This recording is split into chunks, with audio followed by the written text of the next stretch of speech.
At the Academy for Offensive Mages, everyone agrees on one thing: there's no place for healers here. But our MC thinks differently. Will is the best healer around, yet he still enrolls in this academy. Everyone expects him to fail miserably. One teacher even decides to prove it by setting up a mock battle. The moment the fight starts, the teacher uses earth magic to trap Will, but Will easily dodges every attack, boosting his speed with healing magic. The teacher almost catches him in an earth trap, but Will dodges again. Then he goes on the offensive. He closes the distance and strikes with his dagger. Of course, the attack doesn't work. The teacher covers himself in impenetrable earth armor, confident that a weak healer with no offensive magic can't touch him, but Will knows how to deal with it. In this world, most mages limit their power because their bodies can't handle their full strength. Pushing past that limit causes the body to break down. But if Will removes that limiter, he can unleash massive power at the cost of destroying his own body. And that's absolutely fine with him. He's a healer anyway. Will rushes forward with a supercharged fist. His arms shatter as he smashes straight through the teacher's earth armor. The teacher doesn't even have time to react. He's knocked out instantly. So why is a healer in this academy? Because last time, everyone else was useless, and Will died because of it. Here's what happened back then.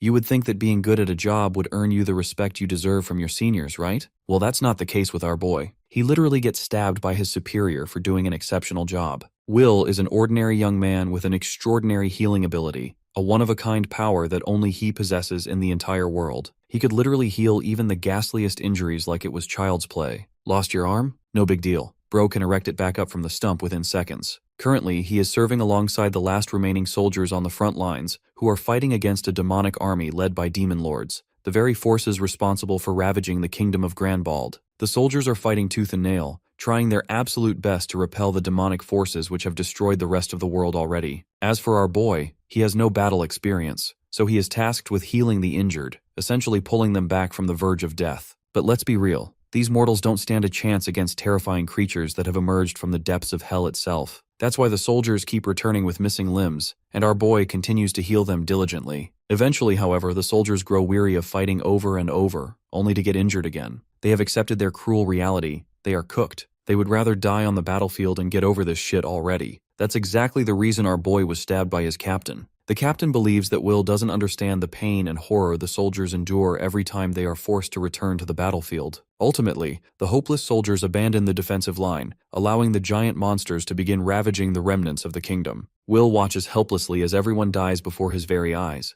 watching his home fall apart. Gazing up at that massive dragon, he finally realizes the kind of horror those soldiers had been living through. It was in that moment that his greatest strength became his biggest regret. If only he had what it took to fight on the battlefield, he could have ensured the survival of the people around him. With a burning desire to defend his kingdom with his own two hands, Bro grabs a literal pebble from the ground and begins charging at the dragon. Of course, his ridiculous attempt to fight a mighty dragon with a mere stone results in his demise. However, predictably, he wakes up almost 5 years in the past, right before he earned the title of the world's greatest healer, a title he later came to resent. Determined not to repeat his past regrets, he decides to enroll in an academy that specializes in offensive magic rather than healing. And his first pick for the institute is Schwartz Academy, a school dedicated solely to combat arts. In this world, the arts of healing and the art of using offensive magic can't coexist side by side, forcing the young mages to opt for one profession only. However, Will decides to break this unspoken rule and achieve what he failed in his past life. He plans to wield his past knowledge in an effort to nurture himself in a way that not only he knows how to heal, but also knows how to fight by himself. To get the ball rolling, he must enroll in one of the most prestigious academies this world has to offer, the Schwartz Academia. It's believed that this academy can nurture young talent into first-class offensive magic-wielding mages.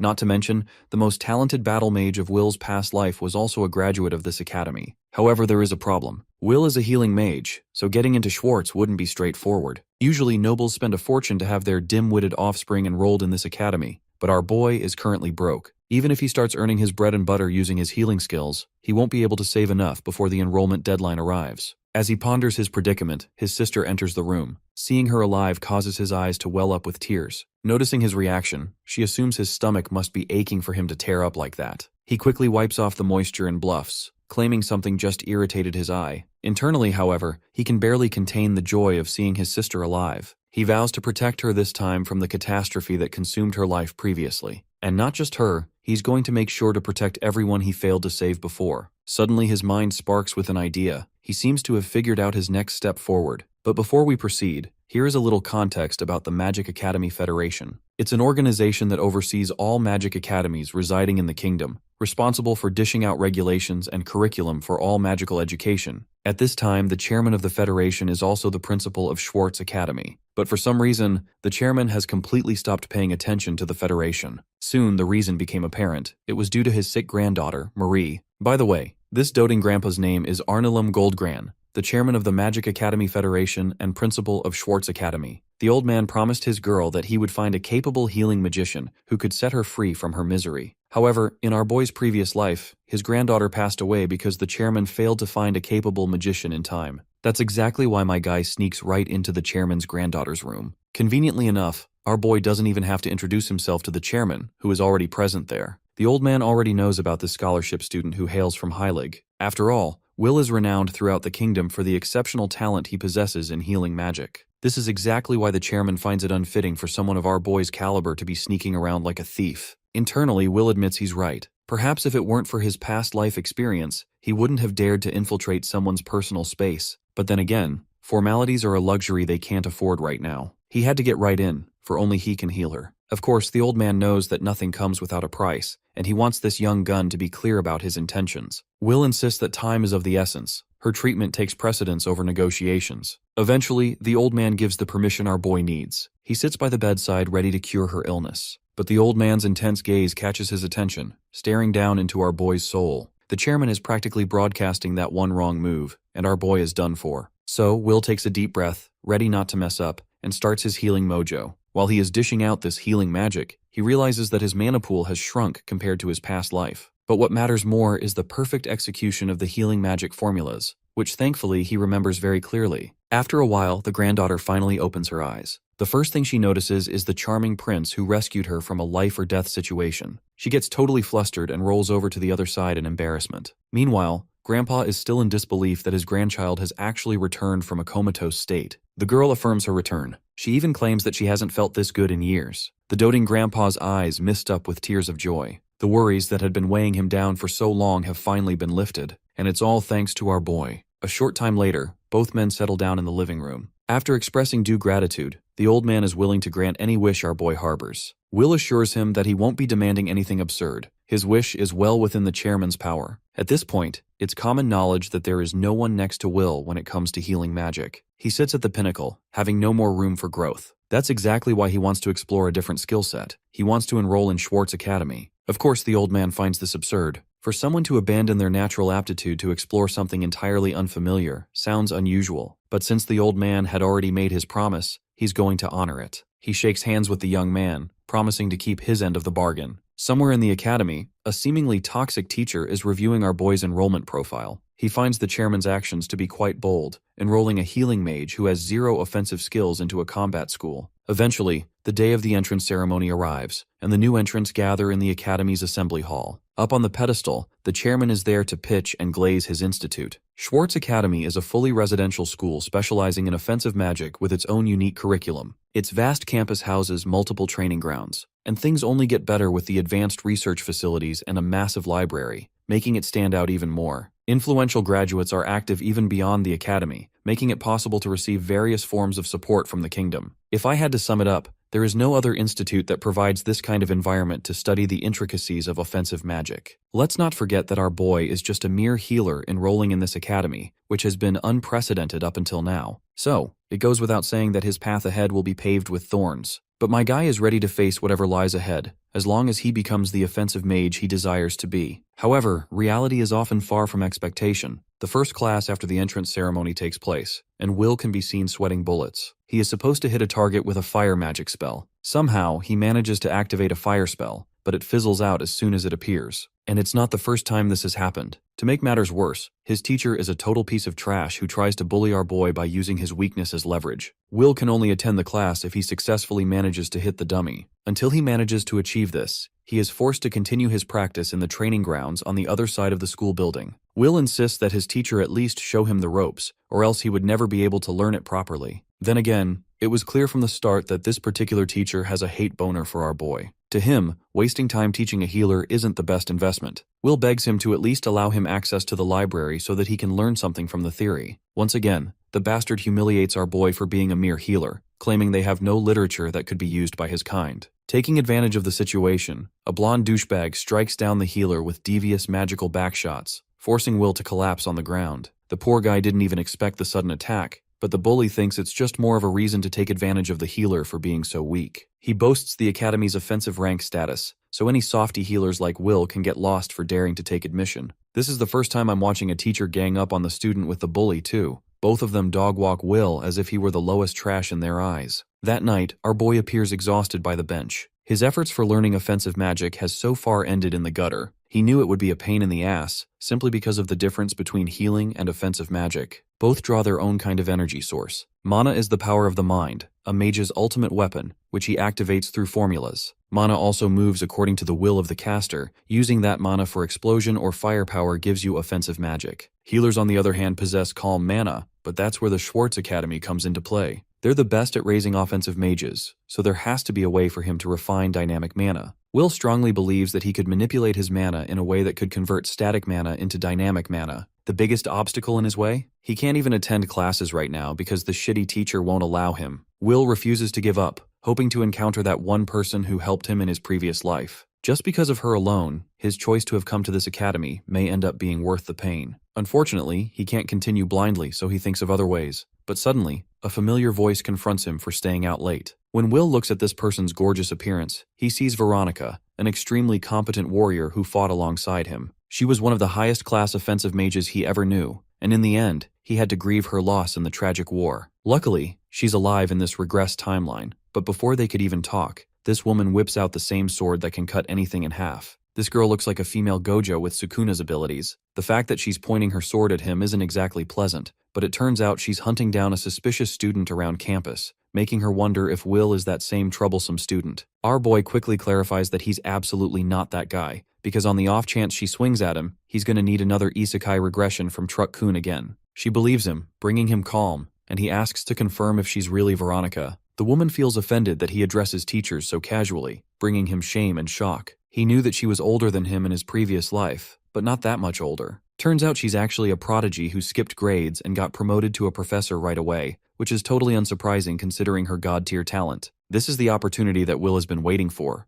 the shooting star that could help him learn offensive magic at last. Will expresses interest in taking Veronica's class, knowing that she's his one last hope. He inquires about the enrollment procedure, but she immediately rejects him, stating that she doesn't have any classes initiated. Since she's a new teacher who previously got promoted from numerous classes, she has no idea of how things work here. For this year, Veronica's current position is to serve as an assistant instructor to handle certain questions. The plan was to use her youthful mind to connect with the students closer to her age, which would make her a great support for them. However, what bugs her is how no one dares to approach her for any kind of consultation. Well, our boy can exactly tell why. It's because this woman takes out her murder weapon at the slightest inconvenience. But from his point of view, this is just an excellent opportunity for him to exploit Veronica. He doesn't even have to take her classes, and can simply use her to teach him privately. So he asks her a question, knowing it's her job to answer. Being blunt right away, this man inquires how he should approach learning offensive magic as a healer. From his words, Veronica instantly realizes that he's not an ordinary student, having sensed his odd mana flow composition. She now remembers that this guy is the notorious freshman who joined the Schwartz Academy. In all her years, she even admits never seeing a regular healer trying to learn offensive magic. The good thing at Schwartz is that the Academy offers a method to cultivate something called dynamic mana. It's a foundation that our boy believes will serve him as the perfect start, and when Veronica confirms its existence, Will gets really excited, thinking that there's a shot. One small problem. This woman straight up tells him that his dumbass won't be able to learn offensive magic even with that method. This revelation genuinely astonishes our boy, especially when Veronica explains that he already has far too much static mana. This means that even if he fosters dynamic mana from the ground up, most of it will convert and dissolve into static mana anyway. And if he tried to cultivate dynamic mana using some other method,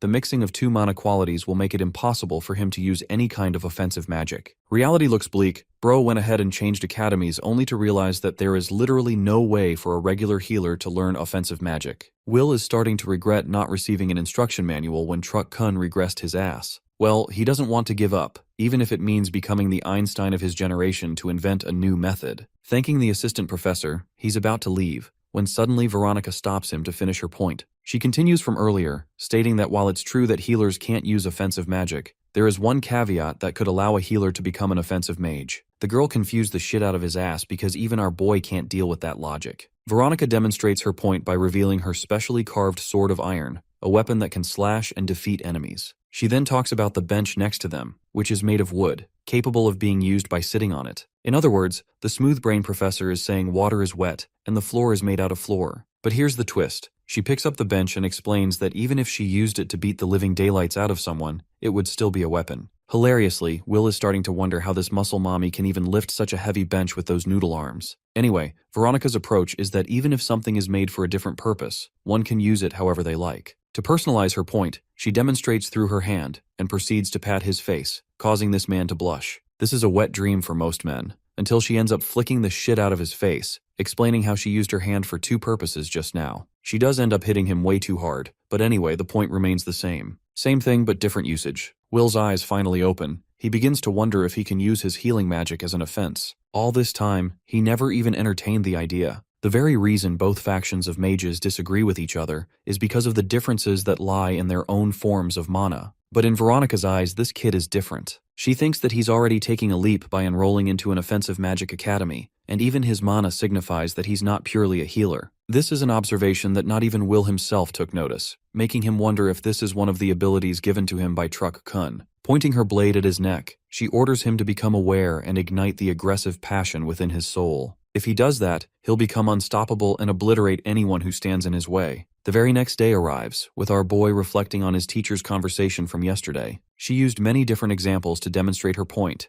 and what really stuns him is why she doesn't seem to have any kind of scrutiny against regular healers. Then there's the fact that she could come up with a theory on the spot that made sense. Will is starting to think that she's using the same method herself, but his train of thought is interrupted by an instructor rudely calling him healer. Today's class is actually special, since there'll be a bunch of one-on-one battles going on. He's capable of participating alongside the others. Of course, whether he can use offensive magic or not is his own problem to deal with. The scumbag teacher has also finalized his pairings, and without a shadow of a doubt, this man paired our boy against Ulpus, the blonde douchebag from the other day. Our boy isn't looking forward to this match against Ulpus, because the kid is from a famous noble academy and has all the backing. He's a trust fund baby, but even more than that, he's actually a powerful offensive mage. Ulpus already assumes victory and trash talks our boy, wondering if he'll run back to mommy after getting destroyed. Our boy is trying his absolute hardest to try and not be rage-baited by this imbecile. Even though he's from the future and knows he's against a kid, it's still pissing him off. The good thing is that Will wants to test out Veronica's theory in action, so he shares interest in the fight. He asks for the professor's attention and refuses to forfeit. Instead, our boy's got a proposal, sharing how he doesn't have any talent for offensive magic at all, which would be a waste of time for this fight. So this raises the stakes and straight up declares that he'll drop out of Schwartz Academy if he loses this match. The professor is thrilled to hear those words, but the flip side is that if our boy wins, he would be permitted to take regular classes. It's an insulting proposal, but Ulpus is so arrogant that he laughs his ass off, stating how ridiculous the idea of a victory truly is. He even thinks Will is mega coping in his Delulu Island with no shot of winning. The instructor is fed up with them and accepts the proposal, instructing both contestants to take position. He gestures at the start of the match, which kicks off with Ulpus calmly activating offensive magic. He manifests a bunch of radiating daggers. This is his specialty called knife creation magic. Basically, bro is Walmart Gilgamesh with micro-penis swords for a weapon. Blasting all of those daggers in Will's direction, he spouts that there's no way for a shitty healer to defend himself. But our boy is out here doing the Buddha pose and shit, ready to activate his domain expansion.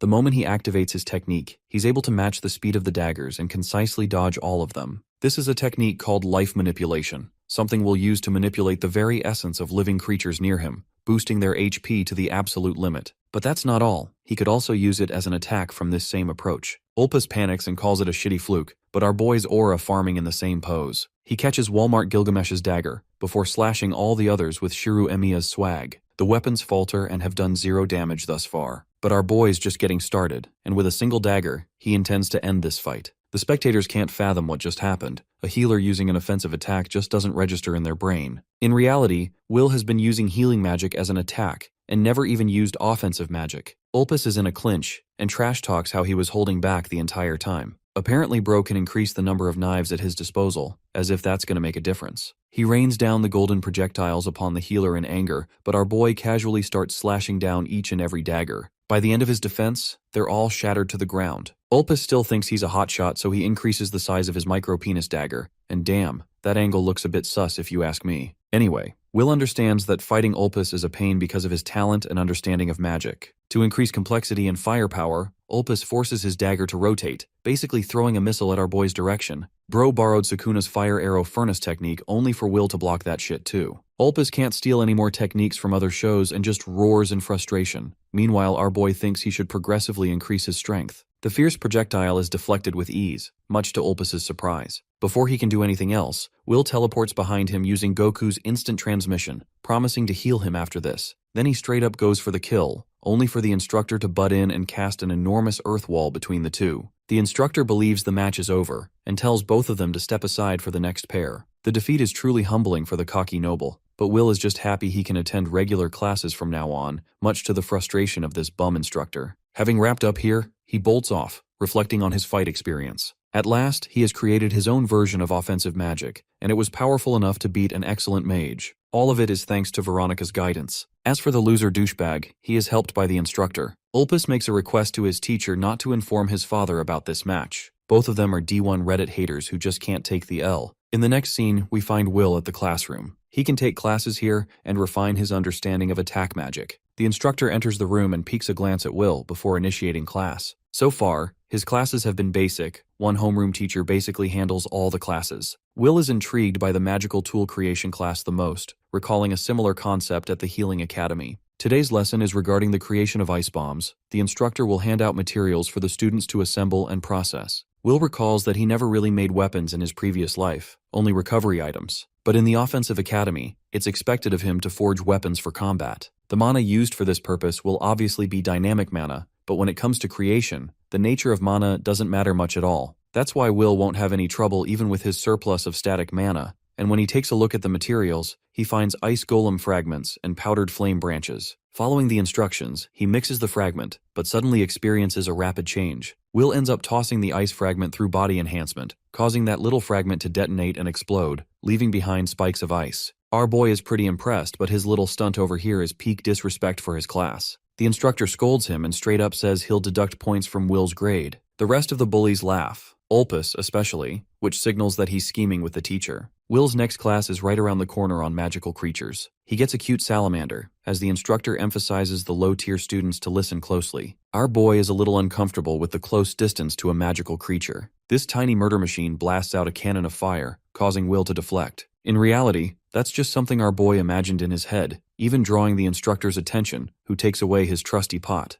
Things are not looking good, and Will is starting to really get what's going on. The instructor is allowing him to partake in classes but actually torturing him in every class. This means he won't be able to learn, so he has to do something about his situation again. Watching him from afar is a peculiar student, who seems to understand the double standards at play here. The bullying continued without end. Will had to protect himself from not only the students, but also the instructor's ridiculous out-of-syllabus questions. His points were smushed to the ground, and even after the classes, he found heaps of trash just lying around in his room. When he tried to confront the supervisor for the issue, the supervisor punished him even more by taking away his dinner privileges. Bro's getting cooked left, right, and center. He collapses in his room, realizing that this academy is full of haters. Just when he made one positive step, he now has to face a shit ton of challenges to circumvent again. Will understands that his current rate of progress is doing wonders for him, and does not want to let these bullies bother him. The best thing is that he fought one of them and actually won the fight, therefore having absolute proof that he can become the attack mage he's always dreamed of. Focusing on the positive, Will recalls acquiring his textbook, so he can now review homework and study properly.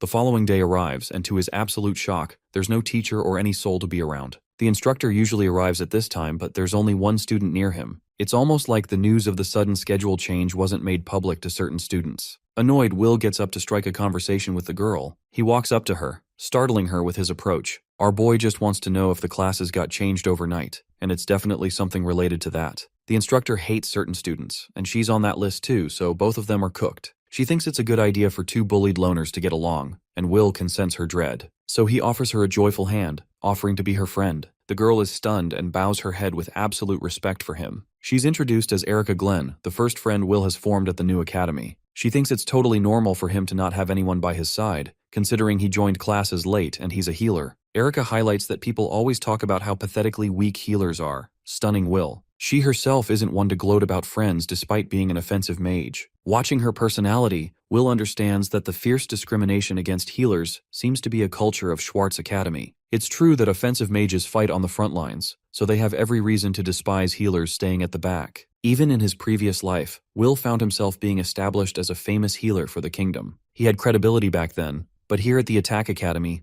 things are different. Will is going to be swallowed by the Academy's discrimination if he doesn't fight against it. Erica inquires about his intention behind coming to the Offensive Academy. Arranging his thoughts, Will responds that he refuses to accept his reality as a born healer and intends to join the front lines. His reason shakes her, but Will clarifies that he's got his personal reasons backing him. As for Erica's intentions, apparently she belongs to a small noble family in the countryside. With no sons born in her family, the parents thought their bloodline would end. Taking matters into her own hands, she thought becoming a powerful attack mage could help her become the head of the family by status alone. It's an understandable goal in Will's eyes, but Erica's problem is that she doesn't have a sliver of talent for magic. She also doesn't have friends and gets bullied in class too. Luckily, she's happy to have made a friend in our boy, calling him an underachiever who will comfort her even when her grades are low. Bro's getting destroyed everywhere, but she's just joking around. Anyway, he reminds her that Erica's expectations will be met very soon. Without explaining much else, Will takes her to a different classroom where the real class is being held. The two of them find their way to the real class, only for the predictable instructor to consider them late. Will apologies for not knowing about the sudden class change schedule, but this jackass has a stick up his ass and doesn't forgive them.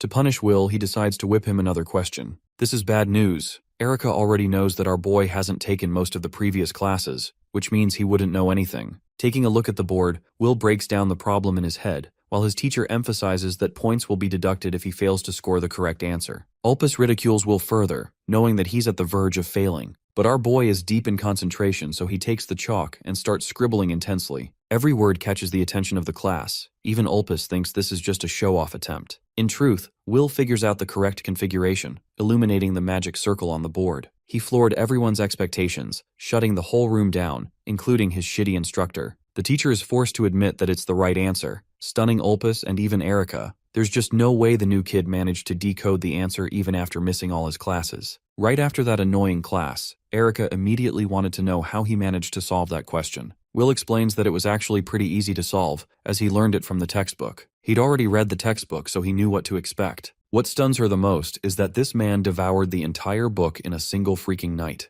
Will only read it for the first time and ended up blitzing through the book, hailing it as one of the greatest books on offensive magic. There were fundamental and advanced applications mentioned. Everything was covered with intense detail. He could study all of it on his own, but without having some form of magical understanding, reading the text was a chore. The good thing about Will is that he was always good at theoretical studies, so he could manage without much discomfort. He learned all about offensive magic in a single night, reading it like it was a fictional novel. While he's amused, Erica is out here creeped out. The book he digested is the boogeyman of their academy, something that can't be translated without the teacher's guidance. She's starting to regret her initial assumption of calling him a failure, and realizes that she's the only bottom feeder around. The girl doesn't want him to ditch her in the lowest ranks, while our boy assures her that he's going to teach her anything that she finds trouble with. After all, they're besties from the same class. Erica beams up a smile, feeling glad to receive his help. The reality is that our boy came here to school for his goals, not to act buddy-buddy with the power of friendship. But since he's alone, he'll need Erica, so he tells her about a favor she needs to do for him. The upcoming class is the General Offensive Magic class, one he's never been able to pass, and the main reason he was never able to access the other classes. Erica thinks he should easily be able to do it now that he defeated Ulpus, but the reality is different. Will actually can't use General Offensive Magic like everyone else, but he does have an excellent idea.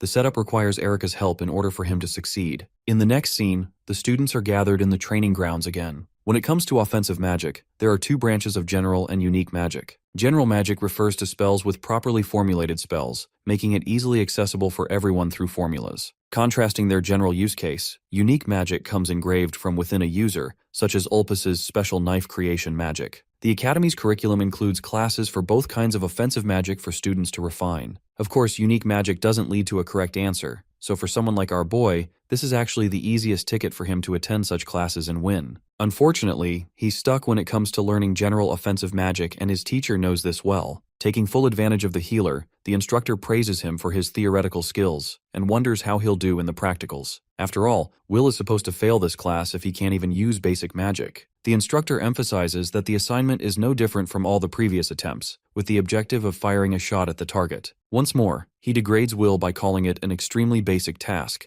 which means if he fails to do something so fundamental to the academy, he won't be able to graduate. Collecting his thoughts, the instructor recalls how the boy applied healing magic in offensive maneuvers, and how healing magic improves the body's general stats. But it's different here, because Will can't use something like offensive magic. He just wants this kid to get lost and forfeit from his class. But our boy isn't going anywhere and smiles at the situation. The instructor is blown the fuck away when he sees Will's hand engulfed in flames. There's just no reason on earth why this kid is able to cast such magic. But don't be fooled. This is actually just a sneaky tactic being used by our protagonist. His entire strategy hinges upon Erica creating the fireball using her version of the general offense magic. Then he deployed the fireball inside the tail of the salamander. Next, Will carefully uses auto-healing to fan the flames, hiding them within his hand. Basically, he's doing what Gojo Satoru does with his reversed curse technique to sustain Limitless. It's infinite healing. But even then, Erica doubted his approach, questioning what kind of man she was dealing with, not knowing he was the greatest healer of mankind at some point. Anyway, he stopped healing magic right after popping open his hand, making it seem like he manifested a fireball from the palm of his hands. Next comes the easy part. He just shoots it down the target, bringing it down with a bullseye. The instructor? Bro is trembling like a leaf. His student has humbled him yet again. The illusion is so good that he's totally convinced that Will casted offensive magic. This earns an immediate passing grade, earning Erica's applause and total confusion from the spectators. Most of all, Ulpus is pissed. After class, he confronts the teacher for an answer. Neither of them has any idea what's going on. There's no logical way for Will to have learned general offense magic. Ulpus's ego is butthurt because of the loss he suffered, and now this healer is taking things too far. Bro is willing to go as far as complaining to his father to obliterate the class. Even the teacher is stunned by his forcefulness, while the proud noble walks away, ordering the instructor to do whatever it takes to exterminate the healer from their class. The douchebag teacher is now caught in a pinch, because breaking the rules comes with a risk of being discovered. Unfortunately, he also spent a ton of time getting his job at the academy, so he can't lose it now. Weighing the risks, the instructor decides that it's better for him to gamble and get rid of the healer who is trying to mark his name on their academy. Bro is having a generational beef with a 15-year-old student, and ultimately decides to take matters into his own hands. After classes, in the training grounds, the instructor ends up summoning Will all alone. Bro threatens our boy, but Will takes it as a compliment, too dense to realize the situation he's in. The instructor shares that he wants to humble the kid's confidence, especially after he skipped many of the classes when he first came to the academy. It's not even our boy's fault because this dipshit teacher is the one who refused to let him take those classes to begin with. Will argues back, saying he's already gone through the material from his friends and self-studying, so there's nothing to worry about. But this teacher is being tyrannical in his approach and simply doesn't care, believing this new lesson is necessary for Will. The content is decided by him as the instructor, so here, they will be participating in a proper mock battle. It's pretty suspicious to Will that he's having to fight a teacher for no reason, and the instructor knows this is unfair, so he lets the boy off with a handicap. If Will can score even a single hit, he'll be considered the victor of this mini-exam. With this kind of leverage, the instructor expects the boy not to turn tail and take the fight seriously. Of course, this clown never even entertained the idea of losing. He's that confident in his abilities. As for our boy, he is lost in thought, piecing together the situation. The kid accepts the conditions of the duel, much to the appeal of the teacher. The fight begins immediately with the instructor using an earth spell from the ground. Luckily, Will has some knowledge of his teacher's fighting style. He knows this guy specializes in earth magic, so he dodges the first strike swiftly. But that same strike grows a dick and forces him to dodge again. Will is getting hammered by numerous hits, but he evades properly. The teacher mocks him for dodging non-stop, but Will's current problem is dealing with the annoying earth magic which can be spammed non-stop. Then there's the fact that his attack has a crap ton of range, making it completely different from Ulpus. At the same time, Bro's not finished yet, and finds himself going Ultra Instinct on each hit. Will narrows the distance down and dashes towards his teacher, who ignites more of his earth magic, carving a wall open from each side before jamming it shut, making a sandwich out of the boy. This move seems like the ultimate downfall, until the guy sees his student descending from the sky with a dagger in his hand. This is the only opportunity he has, so Will lands the dagger strike, smashing his teacher's head. Unfortunately, this man carved a durable armor, blocking the hit. The student forcibly avoids the instructor's next attack, creating distance again. This little snake calls his student pathetic and reveals his all-powerful ironclad armor. Even Will thinks that name is cringe as fudge, while his teacher mocks him for using an imitation of general offense magic. He talks down, berates and shuns the student's confidence for even entertaining the idea of becoming an attack mage. However, the humble student confidently reminds the instructor that healing magic allowed him to study the human body in immense detail. This way, he could understand that most humans held back their strength not to kill. Their very own bodies can't handle their full might, and exceeding that limit will cause their bodies to deteriorate. The instructor takes it as an insult, because Will is trying to lecture him acting high and mighty, but the kid's point is actually simple. If someone can remove the limiter of the human body, they can draw out enormous power at the cost of rupturing their body. But the good thing for Will is that he's a healer, so he's about to pull an Izuku Midoriya. He's fine with his arms ending up getting shattered in the process. The boy's determination stuns the instructor, as he calmly Chad walks up to his teacher, who still thinks his cringe armor won't have any effect. Deku prepares his Texas Smash. Oh shit, wait, wrong story again. His teacher screams as Will annihilates his armor with his fist. Bro not only breaks the armor, he leaves his face looking more battered than Jake Paul in his fight against Anthony Joshua. Will reminds the dear instructor not to decide a student's destiny, and feels warm remembering Veronica's guidance again. She's the only reason for helping him unlock such overwhelming strength from the healing magic he already has. Will knows he can become much stronger, but while he's lost in thought, the instructor sneaks and attacks him with another earth column. Luckily, he is able to dodge, but it isn't enough to quell this man's blood-boiling anger.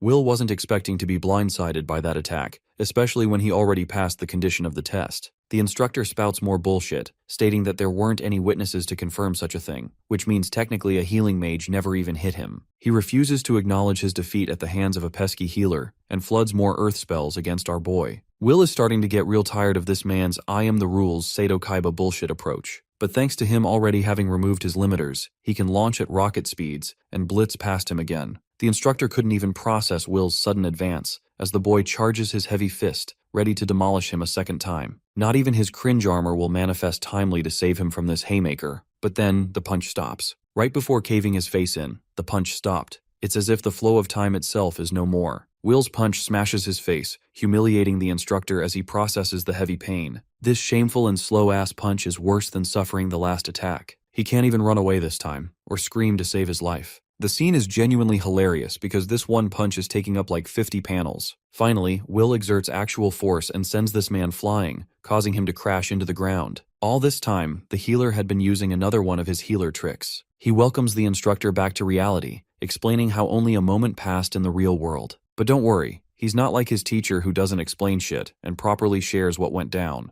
First, when Will connected his punch, he activated an illusion enhancement spell. This spell is supposed to heal people with weakened senses like eyesight, but recently our boy has been utilizing it in combat to increase his speed and reaction time. He can essentially activate it against an opponent, hyper-stimulating their senses, making them believe 1 second is actually 100 seconds. This makes the attack seem way more painful, as it is brutal and torturous. Finally, Will puts on a nice little smile for his teacher and asks one last question, inquiring if he can pass the class now. Before the snobby instructor even responds, Bro grabs his shoulder, threateningly reminding him that he's going to erase every last inch of discrimination the teacher has for the healer. The same harmless healer is looking like a demon king right now, and emphasizes that his only goal is to enjoy his classes. Which means if this guy or his students ever interrupt him again, things will go very wrong for him. Will concludes his proposal with a bright smile, concluding their encounter. That evening, the instructor is seen striding around in panic, questioning the kind of monster he encountered. He used to believe that every healing mage was weak as shit and submissive to the orders of the frontline mages.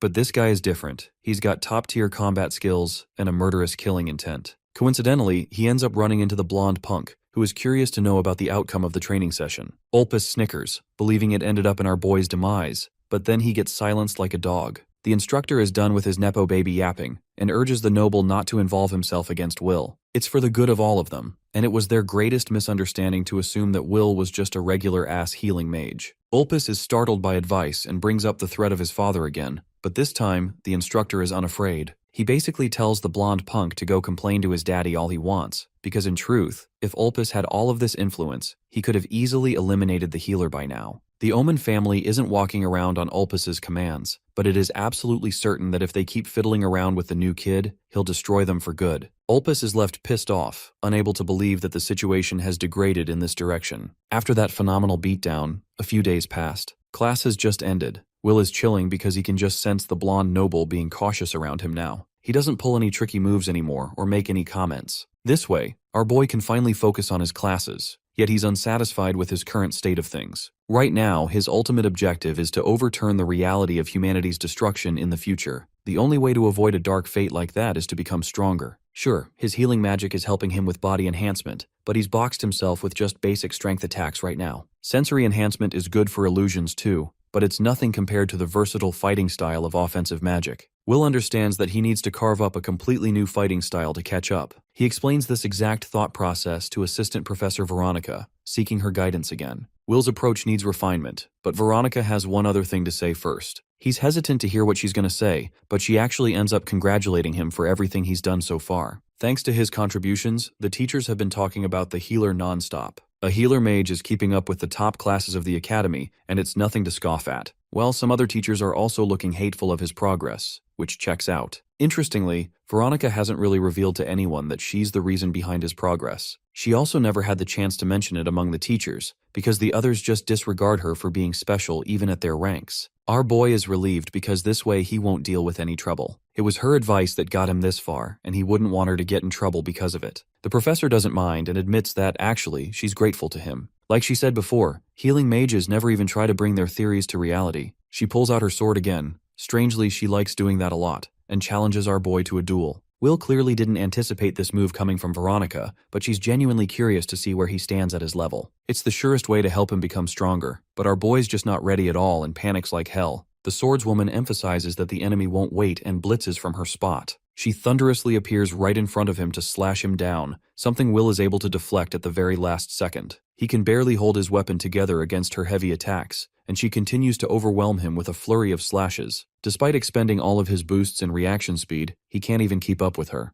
The thing about Veronica is that she's more than fast. This woman is lightning incarnate. Her sword elegantly moves from one swing to another, which means in a battle of endurance, it's Will who will be the first to break. Enduring the heavy hits, Will understands that he's only got one shot to impress her with his limit-breaking speed. This way, he'll catch her off guard. Instilling his energy into his heel, our boy crackles ahead with thunderous ferocity of his own. The professor didn't expect this maneuver just like he predicted, and right when the blade is about to stab her face, she reacts point-blank and counters the attack by literally slashing his weapon apart. The fight's over, and even with Will's best effort, he is no match for the elite warrior's skill. Veronica asserts her enthusiasm. She didn't believe he could pull a fast one on her like that. What she used back there was a magic sword to counter him. All this time, she figured he was a healing mage who could use offensive maneuvers, but this is different. The boy's current fighting skills rank near the top of the leaderboard, but Will doesn't find satisfaction in his progress like always. She seconds his ambition and determination to get stronger, and understands that enhancement isn't his final goal. Will admits that he's trying to remove the limiter of his body, but that won't be enough, as proven today in their fight. The professor makes another analogy, stating that a sword's purpose is beyond casual swinging. It can thrust and be thrown, and healing magic must have applications like that too. Unfortunately, Will has been brainstorming similar ideas but can't come up with anything. The gorgeous swordswoman explains that his shortcoming is actual combat experience. He lacks the intuition to formulate what it means to fight. In Veronica's view, experience trumps knowledge when applied correctly. Even in their present battle, Will noticed a little something that she used. Figuring out her advice, Will asks if he should conduct more mock battles against the professor. Veronica likes the approach, but recommends that he partake in a monster subjugation training mission. The boy is bewildered. At last he'll have an up-close experience of a life-and-death combat situation. He actually partook in the same competition across the 3 academies of Schwartz, Heilig, and Zilbern. All 3 academies boast offensive, defensive, and swordsman styles. Their students are supposed to execute subjugation requests. At Heilig Academy, the boy didn't participate in the mission itself, but this time he has the opportunity to take out nightmarish monsters and gain experience against the destruction to come. Will steals his resolve for his first ever subjugation mission. Veronica watches him with interest, reminding him of the participation conditions. The boy must prove his ability in the selection exam, and there's a rumor of a prodigy going about among the first years. Will's new goal is to score the top position among the selection process against his classmates. He asks about the details of the selection exam. The simple criteria is that the candidates will fight against each other. 100 people typically volunteer and demonstrate their skills, selecting the best of the best. Even our boy is starting to get fed up with the school's constant emphasis on fighting. Back at Heilig Healing Academy, a few volunteers stood up to join, which meant that anyone could partake in the mission. But this is a different format in Schwartz Academy, boasting a selection process. Will recalls the warm memories at the Healing Academy, wondering how his old master is holding up right now. Veronica goes back to talking about the prodigious student with an ability level far surpassing some of the instructors. This means that Will won't be getting that top spot easily, which makes him wonder if the assistant professor has personally met this student. Unfortunately, she has never had the chance to meet this guy, because he likes avoiding teachers acting like he's way better than them. He doesn't even come to ask her questions, but that's aside from the fact that she's intimidating. Anyway, Veronica promises Will that she'll assist with his training for the exam, something that brightens up his mood because she's the only chance he's got at getting better. We skip ahead to the day of the selection exam. Will walks into the arena, highlighting that time passed quickly since then. He feels more confident than ever, having finished all his preparations. As he's mingling around, a certain voice calls out his name. It's the chairman of the Magic Academy Alliance, Arnolum. The principal is happy to report that his grandchild has been receiving steady recovery ever since he healed her. The chairman even apologizes for not looking after the boy, even after he saved his grandchild's life. Will explains that while he did struggle at the Academy's challenges at first, he's completely blended in now without any trouble. In fact, he's even determined to score first place at the selection exam, a noble goal that impresses the chairman. Interrupting their conversation comes the party pooper, an instructor who smashes Will's words by calling them a joke. He thinks this pipsqueak is underestimating his class heavily, and by the way, Bode is also the field training supervisor for the event. Interestingly, Will has met this dude in his previous life. Bode was called the Violet Lightning, known for his incredible hero class results in the Great War. Unfortunately, these two never got along well, and even now it's happening the same. The brooding macho mage intimidates the healer by emphasizing how the world is full of fighting geniuses. Training is just a pebble in comparison. He openly shit-talks Will to his face, declaring that the kid's got no chance of winning as a healer. The boy doesn't respond, while the chairman recommends they settle their argument during the exam, not before it. The instructor nags that he's just educating the brat, and highlights that the real victor of this exam is going to be Sirius from his class. This young man is straight up a character copy pasted from Genshin Impact. Sirius Bluenote is the prodigy everyone hails with high expectations, and also the same man that our boy is destined to confront for first place in the selection exam. The competition is fierce, and the chairman is excited to see them just staring the other down. Without wasting time, the candidates enter the contestant arena, surrounded by a cheering crowd looking for an epic match. Will and Erica are in the second row at the front, with the healer expressing his shock to see her participation. Unfortunately, she's got to participate, or else she'll lose her allowance privileges at the academy. Even Ulpus is eyeing our boy down from afar, while the chairman officially congratulates the candidates for making it this far and hopes for the best mages to win. The first round is going to be a preliminary round, one that will eliminate most of the candidates, leaving only the best for proper selection. This means all of them are going to be fighting each other at the same time, 100 students against each other. The space is far too cramped for their fight, but no worries, because the chairman uses his personal domain expansion to cast them in an entirely different dimension. The students can't even fathom where they've been transported to, while the old geezer stands at the edge of space itself, dispersing them into different locations. Will is transported into a forest just behind the academy. With all of the students transported, the headmaster announces that all of them have been placed in random locations. The goal is to cooperate wisely and avoid overwhelming opponents. All starting positions are luck-based. Will is out here glazing at the chairman's incredible teleportation skill because this old fart just teleported them at the same time. Thus commences the start of the field training exam. First things first, our boy leaps off to a branch before activating the presence concealment spell. This way, he'll mask his presence and go stealth, playing it safe around other contestants. When he looks back, he actually finds 3 students squaring off each other. One of them uses a mighty earth golem which could pass for a Pokemon to be honest, while this other girl's got a big-ass fairy hammer. Both of them are so busy facing the other that they forget about the third attacker, a woman who freezes them in place. Will is impressed to see the range of skills other attack mages possess, and believes there's a lot he can learn from them, other than just wanting first place. He likes what he just saw and intends to rework it into his own skill set. The fight's over and the last man standing is the golem dude. They're out here celebrating for winning an epic fight. Meanwhile, our boy comes along and pulls a psych bitch moment. Will grabs his head and activates consciousness blockade, knocking him out immediately. Think of it like a mini version of Infinite Void from Gojo again. With this ability, Will is able to manipulate his opponent's life force and force them to black out. But it's necessary for his grip to be firm, or else the move won't work properly. This is a technique he borrowed from Veronica during their training sessions. Lost in thought, Will barely notice an attack coming his way. He dodges a bunch of short daggers, and immediately remembers it's that same retarded dumbass again.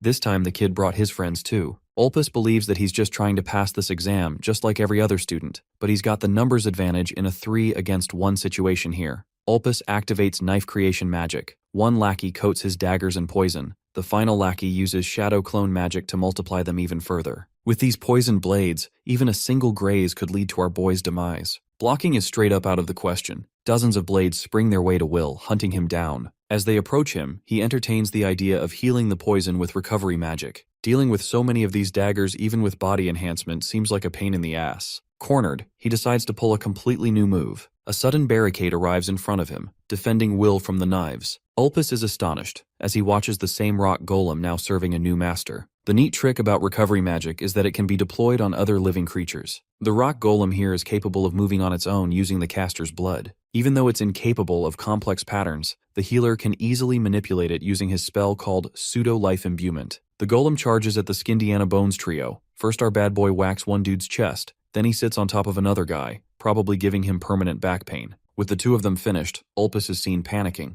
He's dead meat because our boy blitzes him like Minato Namikaze, grabbing his face and tapping him out to sleep. The fight's over, so Will returns to stealth mode, his golem taking the advance on the battlefield. Since his enhancement techniques limit him from close quarters combat, his best shot is using a golem to compensate for a glaring weakness. He can also safely observe everyone like this. Suddenly, a gigantic twister catches his attention. It's as if a natural disaster struck the forest. But no, this spiral of wind is a literal Kamehameha wave, one that our boy barely manages to escape. The attack literally scars the freaking earth, obliterating the golem as well as the rest of the students, even knocking down all the trees in the remaining area. In the distance, Will sees one man. It's Sirius, the prodigious student, and I'm not even kidding. Bro looks more of a main character than the dude we got. His abilities are terrifying at a glance. Will wonders if he should use a move to fight him, but suddenly, the match is forced to a close. The headmaster commemorates each candidate for their efforts, concluding the preliminary round. Only 4 remaining contestants will make it to the next phase. The real competition will be held in the arena, so until then, the chairman advises the students to rest as he activates transfer magic. While the transfer magic is kicking underway, Sirius, the very serious man, seriously glares with a serious expression at our serious protagonist. Will has to find the will to beat this guy in one day. Both of them vanish after that. Back at home, our nerd is busy doing homework, thinking of a strategy for the exam. Just outside his room, Ulpus and his gang of losers have arrived once more. They're already pissed off getting handed 50 Ls every time they challenge the healer. But Ulpus is a sore loser, a twat. He cares about the pride of his noble family and wants to uphold the Oman family's honor against a lowly healer. What worries him most is his father discovering about the whole situation. Still, his friends just don't have the heart to tag along. They ditch his ass and leave him to deal with his own mess. Ulpus panics and eventually boils with anger, declaring that he has a way to get rid of the healer even without using magic, all the while our boy is chilling in his room. Suddenly, Will hears a knock at a strange hour. He gets up to open the door and already senses a bad feeling. Obviously, it's Ulpus at the door, who pulls out the corny noble act and greets him warmly. Will is suspicious and doesn't buy his acting skills,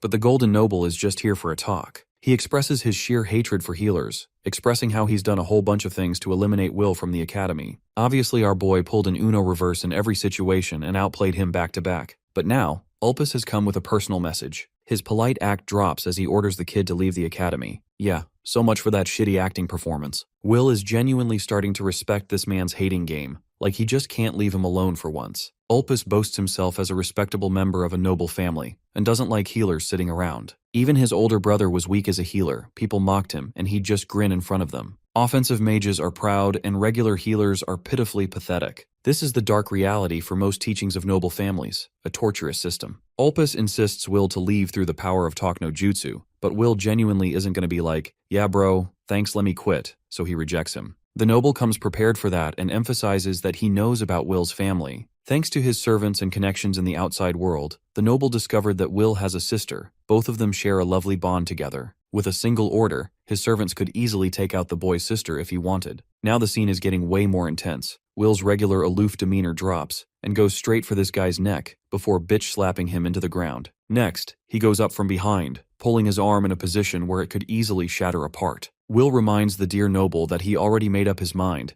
and despite Ulpus's whining like a dog, his arm goes crack, leaving him a whimpering mess. The noble is still hell-bent on revenge, stating that the academy won't forgive him for breaking his arm. But here's the neat trick, bro forgot that Will is actually a healer. It's all good again, which also means it can happily be cracked again. Crack goes a second time, leaving Ulpus devastated with roaring traumatic pain. Will heals it again, and this game continues. The noble pleads again, but it breaks again anyway. The cycle of breaking and healing goes on, with Will playfully stating that he sticks to his decisions strongly. Threatening his sister is a boundary this loser should never have crossed. Crack, crack, and crack. Relentless arm shattering until Ulpus's spirit is tormented apart. He now understands that this kid isn't a healer but modern Satan himself. Just like the reality check the instructor got, the noble is made painfully clear he can't fuck around with him again. That night, Will sends the noble back with happy regards, as if nothing even happened. Our boy doesn't even feel a single ounce of regret, even experiencing joy before sleeping. The following day, the main tournament is underway. People in the arena are awaiting for this match with keen interest. The four who cleared round 1 are supposed to face each other. One of them happens to be Erica herself, someone who outshone Will's expectations. Apparently, she just caged herself in firewalls, intimidating everyone else from daring to approach her. Long story short, this girl didn't even move and won by default. But something feels off. Will doesn't think this is the full story. She asks him to go easy on her, but this man isn't a simp and intends to go all out.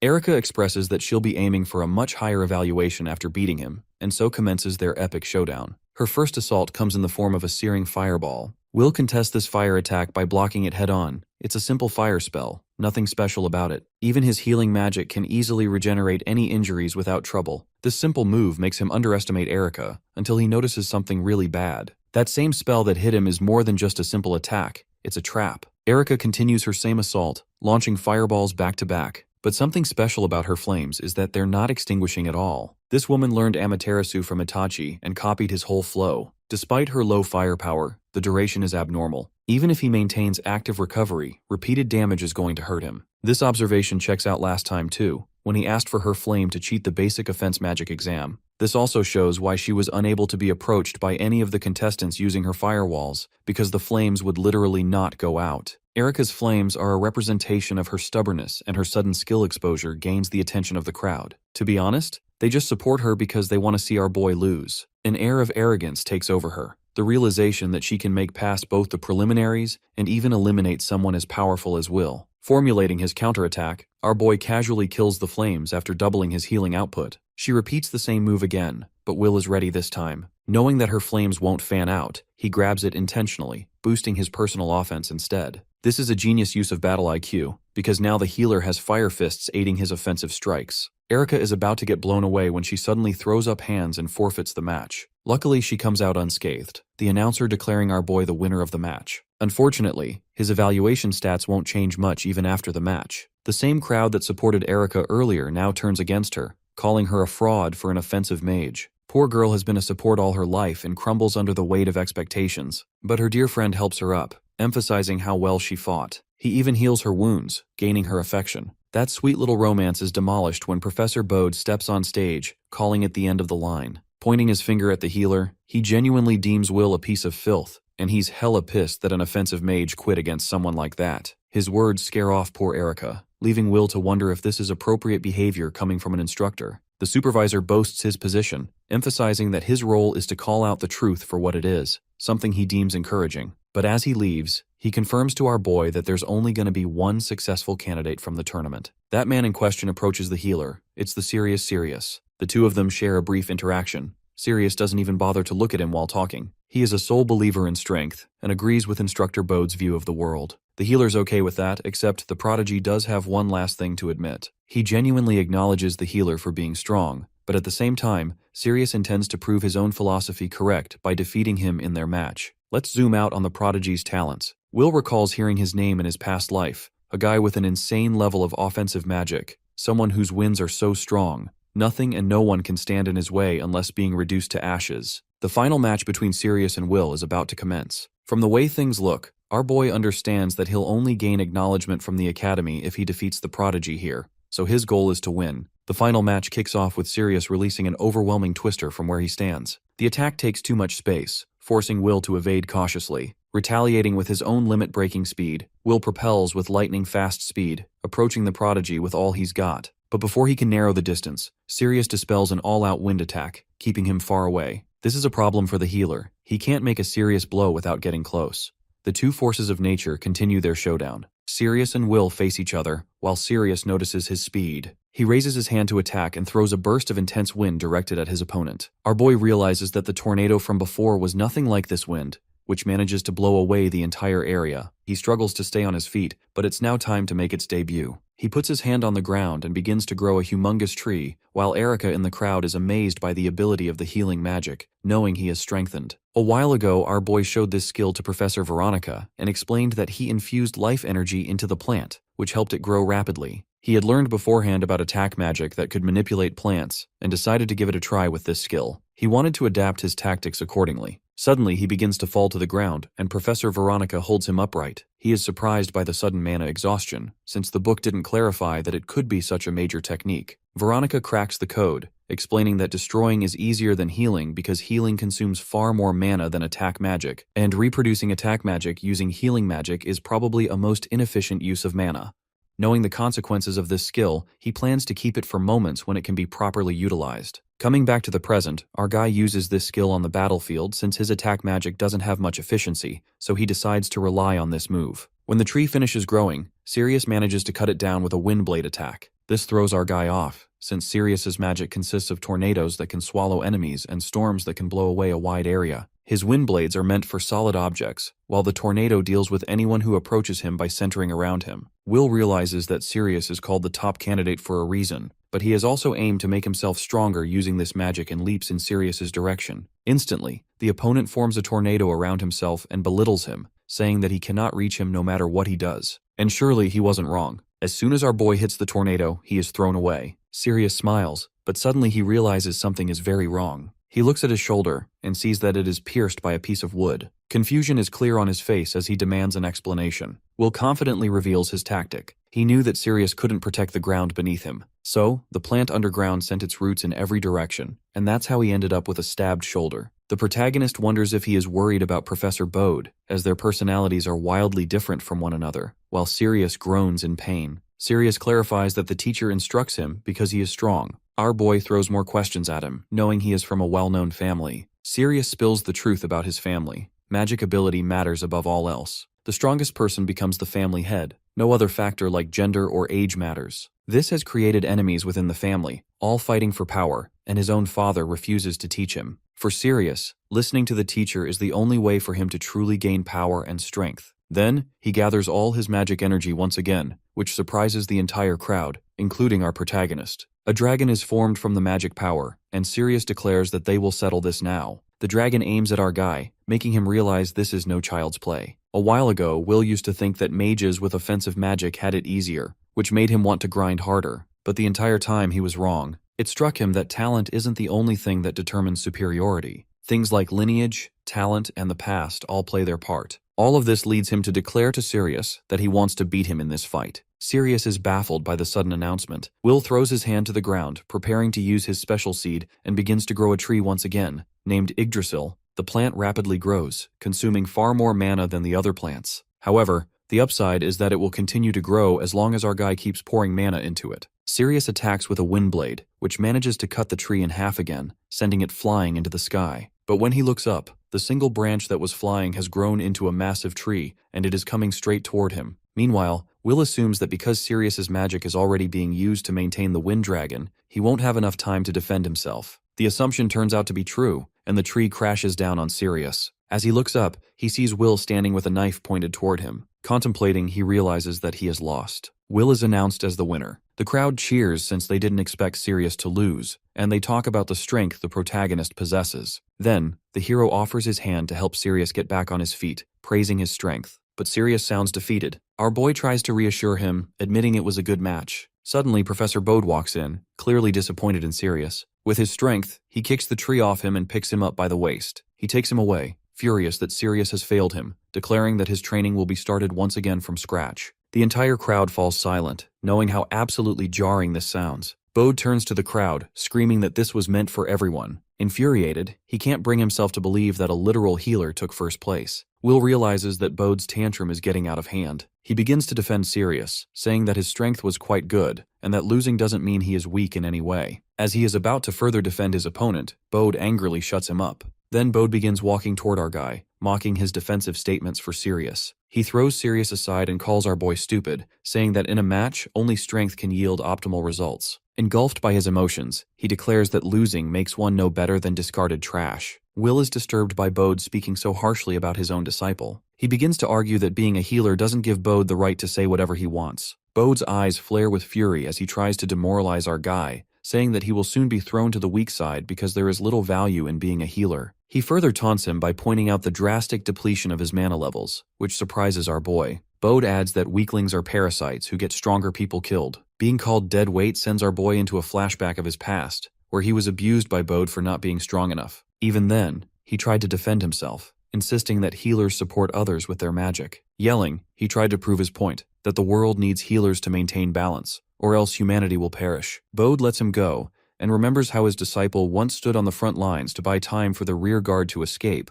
only to be wiped out by weak monsters at the escape point. His disciple died with nowhere left to go, and Bode watched helplessly, knowing he couldn't heal him. He clenches his fist and yells that Sirius shouldn't die for trash like that. From a practical standpoint, the professor isn't entirely wrong. If you are weak, you will die in the end no matter what, and people must train to survive. Still, there will come a time when monsters grow more violent, and when that happens, the strong cannot afford to be selfish. For moments like that, people without talent must know how to fight as well. Returning to the present, our guy challenges the professor to a duel, hoping it will make him acknowledge him. Bode scoffs and accepts the challenge, confident that there is no way a mere healer could win against him. Hearing this, the referee panics and asks if Bode is truly serious about the challenge. Bode proudly bends the rules to suit himself. With no way out, the referee carries Sirius away. A special match, Will versus Bode, is announced, and moments later, the match begins. Bode cracks his fingers, bragging that he will show just how weak our boy really is. With the amount of mana he has left, Will is worried about facing the strongest opponent he has faced in a while. He begins to plan carefully, because this isn't a normal duel. As he is about to start, Bode yells about how slow our guy is and unleashes his attack. The spark of the magic is enough to light up the entire ground. He then brags about teaching him the 3 reasons he is bound to win. A heavy amount of mana radiates as he gives the first reason, advantage in distance to suppress the enemy. The second reason is speed, which prevents them from taking action. The third reason is the power to finish them in a single blow. As Bode is about to continue, he mocks that the protagonist might not be able to hear him right now. Our guy rises once again, asking where the power that finishes in one blow is. Despite being visibly injured, our boy still stands, knowing that the professor possesses unique lightning magic. To save himself from electrical damage, he must somehow avoid a direct hit to the inside of his body. He is aware that his skills will be useless if his brain or heart are hit, as his healing magic won't be fast enough. For that specific reason, he created a blood circuit that could conduct electricity easily. He pierced his hand with his knife, so when the electricity hits the blade, it passes through his arm and legs, and is transmitted into the ground, minimizing the damage he receives. Even then, enduring electrical attacks is extremely difficult. Now it is time for our boy to launch a counterattack. Bode downplays him, saying he feels pity for him, knowing that he barely managed to endure the attack. Will then begins to enhance his body physically through magic, but suddenly realizes that he cannot pour strength into his body. Bode reveals that his violet lightning paralyzes its victim, making them unable to move. Will realizes that he might be in serious trouble and raises his hand again as another attack comes toward him. Egotistically, Bode wants to continue, using the remaining mana he has to see how many hits the protagonist can endure. Bode releases his attack, throwing the crowd into shock, while our boy continues to endure it, knowing that the professor truly has strong and flawless unique magic, which fuels his arrogance. But the protagonist refuses to give up. He decides that he will win, putting every bit of his remaining mana and stamina into manipulation. He slams his hand onto the ground and immediately begins growing a water treasure tree. This tree has the ability to absorb vast amounts of water from the ground and store it, so if used as a barrier, the electricity will be easily dispersed. However, fate has other plans. Bode manages to cut down the tree with his electrical attack, sending the crowd into shock. Our boy is left speechless as Bode begins walking toward him, believing the protagonist has nothing left. But as Bode looks at the fallen tree, he sees mushrooms rapidly begin to grow, which truly shocks him. Our boy feels a quiet sense of relief. His technique worked, as mushrooms grow quickly after a lightning strike. When a forest is turned into a wasteland by lightning, it creates an opportunity for growth without enemies, and mushrooms are among the first to appear. But that isn't the only advantage they bring. They also cause paralysis in the body, and Bode experiences it firsthand. He panics, and our guy seizes the opportunity, knowing that the advantageous distance between him and his opponent is finally gone. He charges his fist and throws it straight at Bode, but Bode manages to dodge it and attacks our boy straight in the gut. He reveals that he is also skilled in close combat, and that his unique magic allows him to manipulate electricity further. He states that if he reinforces his body with electricity to accelerate his movements, that paralyzing trick would be nothing in comparison. On the ground, clutching his chest, Will is unable to accept that he might not be able to win. Proudly, Bode charges his fist, declaring himself the victor of the duel. But before he can land the punch, someone stops him. Turning back, he sees Professor Veronica with her blade drawn. He tries to brush her off, saying that she shouldn't meddle as a newbie. Our boy shivers, yet a ray of hope rises when he sees Veronica. She argues that the result of the match is clear, and that further hitting the boy would only cause unnecessary pain. Bode tries to justify himself, claiming that Will is a healer and can simply heal himself. Veronica defends our guy, stating that he has no magic power left, as he poured everything into the duels he just fought. Angrily, Bode attempts to attack again, thinking Veronica simply lacks the courage to follow through. Veronica immediately charges her sword, and the two leap toward each other to strike. Suddenly, the headmaster appears, putting an end to the quarrel. He stands between them, preventing Bode from advancing, and apologizes to Veronica for not explaining the situation earlier. He announces the end of the selection exam and orders everyone to leave the premises. As the students begin to disperse, our guy tries to heal himself but fails, having completely run out of mana. Veronica lifts Will into her arms, assuring him that he performed well. She urges him to rest and not push his limits. But these assurances aren't enough for him. The next day, he walks through the school, thinking about the difference in power. It still baffles him how humanity could have ceased to exist even with such strong people around, and so he resolves to gain more and more strength. Will enters the room, and the headmaster is delighted to see him, noticing that his injuries have healed considerably. Our boy explains that once his mana returned, the healing was nearly instant. The headmaster assumes that Will have no trouble with field training, which surprises the protagonist. He then continues,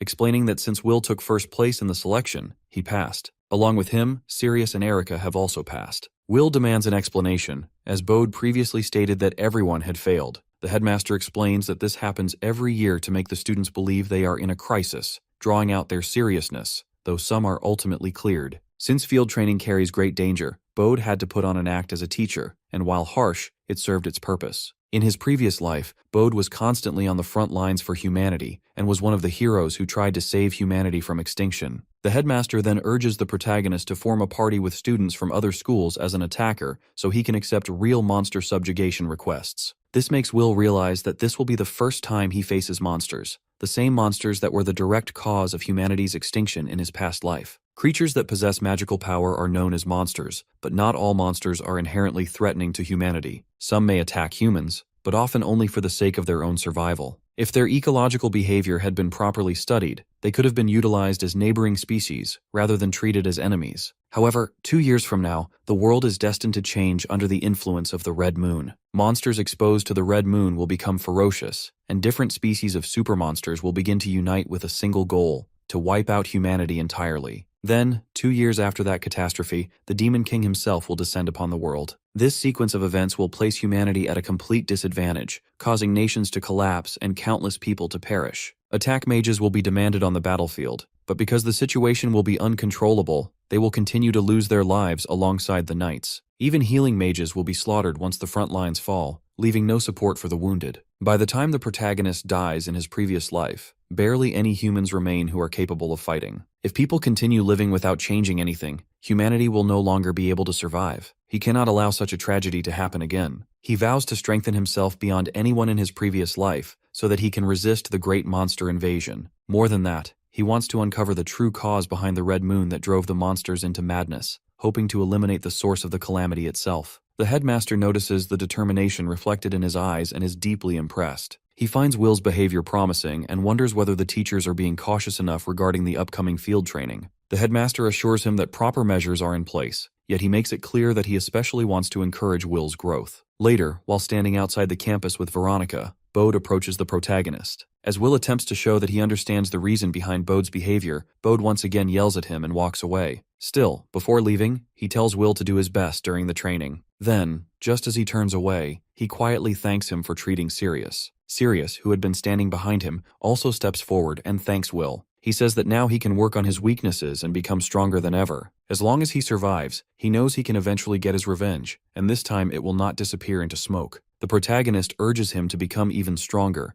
and the two of them bump their fists together in silent agreement. To Will, it feels like an advantage that more skilled attack mages are beginning to appear, as they will be invaluable allies in the upcoming battles against the monsters. Soon after, they depart in a carriage. After some time passes, they are informed that the Dunkel Forest is approaching and that the training details will be reviewed shortly. Veronica explains that they will be fighting goblins as part of a requested mission within the Dunkel Forest. She proceeds to guide 3 students from Schwartz, Heilig, and Gilburn. Then she turns to Will, informing him that he will be forming a 4-person party, supported by a teacher from one of the academies. Erica asks whether the party members have already been decided, and Veronica reassures her that she will be in the same party as her. Even though Erica finds Veronica intimidating, she still considers it far better than being paired with a complete stranger. After some time, they are informed that they have arrived. As they step out of the carriage, Veronica notices that the students from Gilburn have already reached the area. The protagonist reflects that, in his previous life, he did not have many acquaintances or connections. Suddenly, a girl rushes up to Will and hugs him tightly, exclaiming that she has been dying to meet him. The protagonist panics, completely confused about who she might be. She quickly introduces herself as Marie Goldgrand, the principal of Schwartz Academia and the granddaughter of Alnaram Goldgrand. The hero is left utterly stunned by her introduction, as he vividly remembers her from his past life. He never expected to meet the girl he had once treated at the principal's house, especially not here in the forest. Seeing her again makes him wonder how she's been doing, and she quickly reassures him that she has been doing just fine. Almost immediately, she begins apologizing, saying that she was never able to properly thank him back then. He brushes it off casually, telling her it was nothing, but she insists that she wants to repay the favor by doing something for him. She then explains that she had no talent for magic at all, so instead she enrolled in Gilburn Academy and devoted herself to learning swordsmanship. Because of her relentless effort, she ended up becoming the top-ranked student in the Academy's selection exam. She giggles when she notices how impressed the protagonist looks. He is genuinely moved by her achievement, because only a few months ago she had been bedridden, and yet in such a short span of time, she managed to reach the very top. Taking his hand, she tells him that they have been placed in the same party because of their respective talents, and that she will do her best to prove herself useful to him. At that moment, he finally realizes what the principal truly meant when he spoke about taking care of her. Before he can dwell on it any longer, she suddenly drags him along to greet the students who have just arrived from Heilig. Watching from the side, Veronica and Erica are surprised by how cheerful and friendly the two of them seem together. Outside the carriage from Heilig, Marie asks whether Ullin and Turf are inside. Ullin soon begins to step out, calmly saying that there is no need to rush. He cheerfully greets everyone, revealing himself as the teacher assigned to their party. Ullin is a teacher at Heilig Academia, and in Will's previous life, Ullin had been the greatest healing mage of his era. Realizing that he is now in the same party as him fills Will with genuine happiness. After that, Turf steps out of the carriage as well, and Marie introduces herself to him. However, Turf freezes when he notices the two of them holding hands. Naturally, he asks for an introduction to the protagonist. Will introduces himself, and Turf quickly assumes that he must be an attack mage. Ullin then tells the students that they are free to do whatever they want, and that he will simply keep an eye on them. This casual attitude surprises all of the students. Will walks over to Ullin and asks if he may call him Master. Ullin asks why, and Will explains that he himself uses healing magic, but has never had a proper teacher to help him practice and refine it. He then asks if Ullin would be willing to teach him. Ullin says that he has heard about Will before, and readily agrees to teach him some healing magic. Marie rushes after them, insisting that she should be allowed to call Ullin Master as well if Will is going to do so. From the side, Veronica observes how well the party seems to be getting along. Later, when the subjugation mission is assigned, each party is instructed to operate using a hut as their base. The area where goblins have been reported lies deep within the forest, so Ullin, Marie, and Will decide to head there immediately. Meanwhile, Turf, the healing mage, is instructed to stay behind at the base, avoiding the front lines in accordance with traditional protocol. As they walk toward the goblin spawning area, Marie asks whether Will is really only going to act as a healing mage on the front lines. He responds calmly, telling her not to worry about him. He explains that he will act as the group's supervisor instead, allowing them to fight freely while he keeps a close eye on everything. Taking his words seriously, the two of them accept that the supervisor has no strict rules. They immediately begin hunting the goblins. In a single swift motion, Marie cuts down a large group of goblins all at once. The protagonist can hardly believe what he is seeing, remembering that only a few months ago she had been completely bedridden.